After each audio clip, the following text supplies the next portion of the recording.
you know, as I'm looking at it, I'm trying to figure out a way how I can factor it, and they all have x's, so I would probably factor out an x, and that would leave me with 3x squared minus 4x minus 15.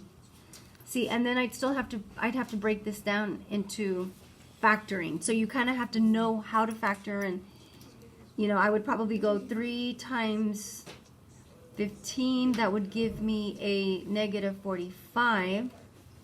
Factors of 45 that you can subtract to get 9, if I can, because if this doesn't work, then I have to do quadratic formula.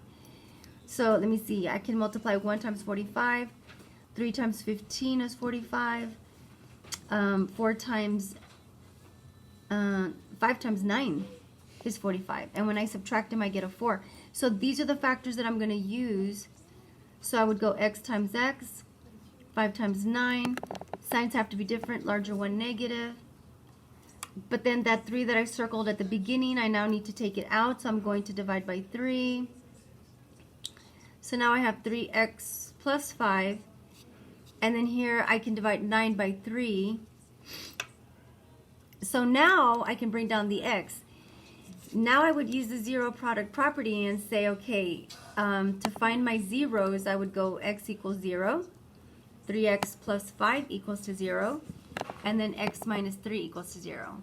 Well, this one is already solved for, so there's one answer. Here I would move the 5 over, so I have 3x equals negative 5.